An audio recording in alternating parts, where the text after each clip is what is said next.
దినం దేవుని వాగ్దానం. ఈ ఉదయకాల సమయంలో ఈ దినము దేవుని వాగ్దానం ఈ చక్కటి ఆత్మీయ కార్యక్రమానికి ప్రేమతో మిమ్మల్ని ఆహ్వానిస్తూ, దేవుని బిడ్డలారా, మీరందరూ ఎలా ఉన్నారు? బాగున్నారా? ఉదయం లేస్తున్నారా? ప్రార్థన చేసుకుంటున్నారా? దేవుని వాక్యం చదవాలి, ప్రార్థన చేయాలి, ప్రభుతో మాట్లాడాలి. ఎందుకంటే దేవుడు మనకిస్తున్న ప్రవచనాత్మకమైనటువంటి ప్రతి దినం ఈ దినం దేవుని వాగ్దానం. మీరందరూ ఆత్మీకంగా బలపరచబడుతున్నారు. ఈ దినం దేవుని వాగ్దానం ద్వారా రోజు మీరు దీవించబడుతున్నారు. మీరు సంతోషించాలి. ఎందుకంటే మీకు దేవుడు ప్రతి ఉదయం ప్రార్థన చేశారా, వాక్యం చదివారా, అంతేకాక వాగ్దానం రిసీవ్ చేసుకున్నారా? వాగ్దానాన్ని గట్టిగా పట్టుకోవాలి. ఎందుకంటే మన జీవితాల్లో కష్టాలు, బాధలు కదా, శ్రమలు, ఇబ్బందులు, ఇరుకులు, పోరాటాలు ఎన్ని ఉండవండి. అవన్నీ మనల్ని పీడిస్తుంటాయి. కానీ రోజు ఇలాంటి పోరాటాలు వస్తున్నప్పుడు ఆయన వాగ్దానం ఏం చేస్తుంటే, నీకేం కాదు, నీకు నేనున్నా, నీతో నేనున్నా అనేటువంటి ఒక ఫోర్స్, ఒక శక్తి మనల్ని బలపరుస్తుంటుంది. అది దేవుని వాక్యం ద్వారా వచ్చే జీవం అన్నమాట. అందుకని దిగులు పడొద్దు, భయపడొద్దు. 50 దినాలు అయిపోయాయి. మనం ఎంతగానో దీవించబడ్డాం. ప్రతి ప్రవచనం నెరవేర్చబడబోతుంది. ప్రతి వాక్కు మనకి రిలీజ్ అయింది. దేవుడు మాట్లాడిన ప్రతి మాట జరగబోతుంది. ప్రభు నమ్మదగిన వాడు, మనల్ని విడిచిపెట్టాడు. కాబట్టి ఉదయం మీరు అందరూ ఎదురు చూస్తున్నారు దేవుడు నాతో మాట్లాడాలని. మనం చదువుకుందాం, విందాం, ప్రార్థన చేద్దాం. చక్కటి వాగ్దానం నేను చదువుతున్నాను. యెషయా గ్రంథం 58వ అధ్యాయం 10వ వచనం 2వ మాట నుంచి 11వ వచనం. చీకటిలో నీ వెలుగు ప్రకాశించును, అంధకారం నీకు మధ్యాహ్నం వలె ఉండును. యెహోవా నిన్ను నిత్యము నడిపించును. క్షామకాలమున ఆయన నిన్ను తృప్తిపరిచి నీ ఎముకలను బలపరచును. నీవు నీరు కట్టిన తోట వలె ఎప్పుడు ఉబుకుచుండు నీటి ఊట వలె ఉండు. అంటే మన ఉపవాసాల తర్వాత అసలైన ఉపవాసం ఏంటో దేవుడు మాట్లాడు. దాని తర్వాత ఏం వాగ్దానం అంటే, నువ్వట చీకటిలో వెలుగు ఎట్లా ప్రకాశిస్తూ అలా ఉండబోతున్నావట. మధ్యాహ్నం ఏ విధంగా ఉందంటే, ఇక్కడ అంధకారం నీకు మధ్యాహ్నం వలె. అంధకారం ఎట్లుంటుందట, నీకు ఒక అంధకారం ఉందంట, అది మధ్యాహ్నం లాగా కనపడుతుందట. క్షామకాలమున నువ్వు తృప్తిపరచబడతావట. నీ ఎముకలకి బలమును. ఎప్పుడు కూడా నువ్వు ఎట్లుంటావంటే, ఎప్పుడు ఉబుకుచుండు ఊట, నీరు కట్టిన తోట ఎట్లుంటుంది, ఉబుకుచుండు ఊట ఎట్లుంటుంది. అక్కడ అసలు ఎంత పచ్చగా ఉంటుంది, ఎంత ప్రశాంతంగా ఉంటుంది, ఎంత అక్కడికి వెళ్ళగానే ఎంత మనకి ఎలా అనిపిస్తుంది. నీ లైఫ్ చూసిన వారందరూ అట్లాగే చూడబోతున్నారు. ఎందుకు? నువ్వు దేవుని యందు భయభక్తులు కలిగి నిజమైన ఉపవాసం ఉండి ప్రభువులు ఎన్నో నేర్చుకున్నావు కాబట్టి అంధకారం నీకు మధ్యాహ్నంలా ఉండబోతుంది. నువ్వు నీరు కట్టిన తోట వలె ఉండబోతున్నావు. ఎప్పుడు ఊపుకుచుండు ఊట ఎలా ఉంటుందో నీ జీవితం అలా ఉంటుంది. కాబట్టి ప్రతి ఆశీర్వాదం, ఈరోజు వాగ్దానం ఏంటంటే, ప్రతి ఆశీర్వాదం నీలో నుండి ఉబుకుచుండబోతున్నది.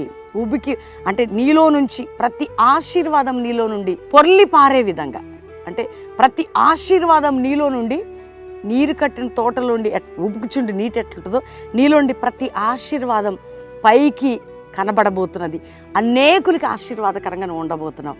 కాబట్టి ధైర్యం తెచ్చుకో, దేవునికి థ్యాంక్స్ చెప్పండి, ప్రార్థన చేసుకోండి. ఈ వాగ్దానం మీరు రిసీవ్ చేసుకోవటమే కాక అందరికీ షేర్ చేయండి.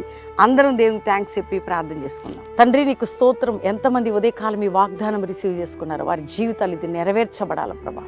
అయ్యా, వారి హృదయాల్లో ఆయన మేము ఎన్నో 50 దినాలు కంప్లీట్ అయిపోయినాయి, మేము నమ్ముతున్నాం ప్రభా, మీ నిజమైన ఉపవాసం అనేటువంటి అనుభవంలో వెళ్ళాం. కాబట్టి అంధకారం మధ్యాహ్నం వలె ఉన్నట్లు ఏ విధంగా ప్రతి కుటుంబంలో ఆ వెలుగు ప్రకాశించాలి.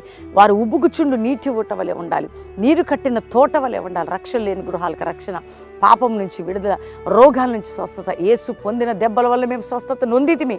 ఆల్రెడీ మేము దీవించబడ్డామని నమ్ముతున్నాం ప్రభా. విడిపోయిన కుటుంబాలు కట్టబడను కాక అయ్యా, కోర్టు కేసులు, ఆర్థిక బంధకాలు, భూ సంబంధమైన బంధకాలు, వ్యాపార బంధకాలు, గర్భఫలాలు, ప్రతి విషయంలో బ్లెస్సింగ్ రిలీజ్ చేశాం ప్రభా. అది జరుగును కాక.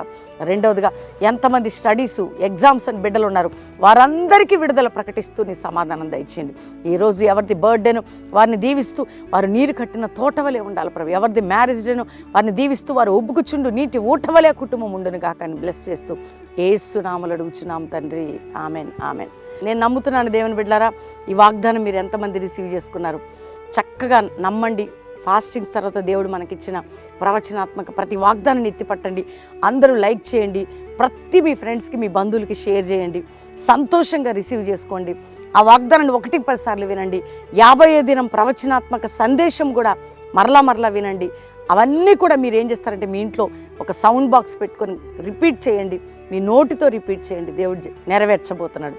నెక్స్ట్ ఏంటంటే, ఎవరైనా మీరు దేవునికి నిజంగా మీ జీవితాల్లో ఆయన చూపిన కృప ఈ వాగ్దానాల ద్వారా చక్కటి సాక్ష్యాలు పంపిస్తూ ఉండండి. రెండోదిగా కామెంట్స్, మంచి కామెంట్స్ పెట్టి దేవుని మహిమపరచండి. కామెంట్ సెక్షన్లో నేను పాస్టర్ ప్రవీణ్ అని పేరు పెట్టి ఎవరైనా ప్రేయర్ రిక్వెస్ట్ పంపమని, నేను పాస్టర్ ప్రవీణ్ నాకు రిక్వెస్ట్ పంపండి అని ఎవరు నెంబర్ పెడితే రిప్లై ఇవ్వకండి, అది మనకు సంబంధించింది కాదు.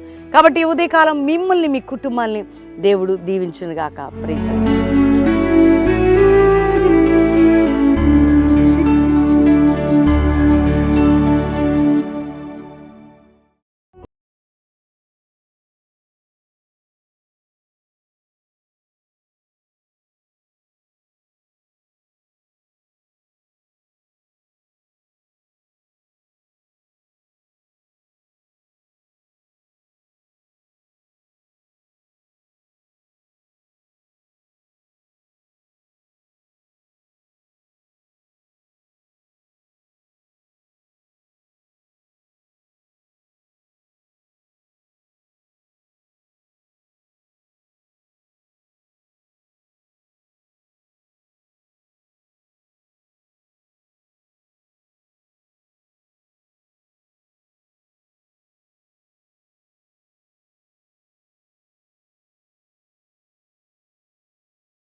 This is not an ordinary revival.